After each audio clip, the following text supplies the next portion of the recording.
नमस्कार भावी शिक्षक हो.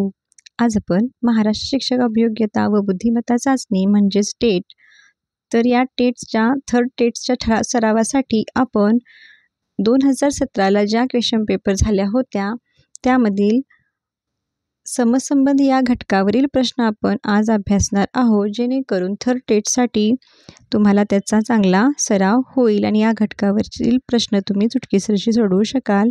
तर पहा, इथं पहिल्या प्रश्नपत्रिकेमध्ये 115 नंबरला हा प्रश्न विचारण्यात आलेला आहे. 49ला 81 तर 64ला किती? तर पहा, आपला अभ्यास परिपूर्ण असणे गरजेचे आहे. तुम्ही आता अपडेट घेतच असाल की एक्झाम केव्हा होणार, नोटिफिकेशन केव्हा येणार. तर हे अपडेट घेत असताना तुमचा अभ्यास पण तुम्ही त्या परीने कंप्लीट केलेला पाहिजे. आता तुमचा अभ्यास कंप्लीट पाहिजे, जेणेकरून नोटिफिकेशन आली व एक्झामची तारीख डिक्लेअर झाली की तुम्ही काय एक्झाम द्यायला तयार असाल. तर याच्यासाठी आपला अभ्यास तुम्ही कंप्लीट ठेवा. जेव्हा नोटिफिकेशन येईल तेव्हा येईलच. तर पहा, या प्रश्नाचे उत्तर कसे येणार.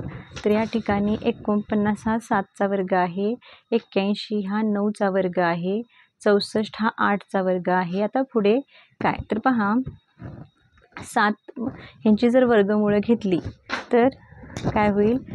7 मध्ये 2 मिळवून 9, 9चे वर्ग 81. ह्याचं वर्गमूळ घेतलं 8 मध्ये 2 मिळवून 10, 10चा वर्ग 100. म्हणजे पर्याय क्रमांक बी हे याचे योग्य उत्तर आहे.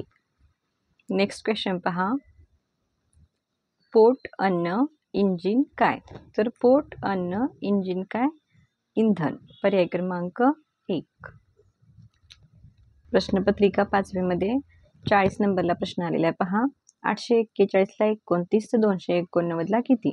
तर 29चा वर्ग 841, तसं 289 कितीचा वर्ग आहे? 17चा. म्हणून पर्याय क्रमांक 3 म्हणजे सी हे याचे योग्य उत्तर आहे. 6ला 217 तर कितीला? 730. तर या ठिकाणी पहा, 6चा घन 216 अधिक 1 217 आलेला आहे. तर आता इथं जी संख्या आलेली आहे ती घनामध्ये 1 मिळून आलेली आहे. तर मग घन किती असेल? वजा ह्या 730 वजा 1 म्हणजे 729 हा घन कितीचा आहे ते पाहायचं. तर 729 हा घन 9चा आहे. म्हणून या ठिकाणी काय येणार? 9. पर्याय क्रमांक डी हे उत्तर येणार. नेक्स्ट क्वेश्चन पेपरमधील प्रश्न आहे. पहा, 6ला 36 तर कितीला? 216. पाहायचं 104 नंबरला प्रश्न आलेला आहे.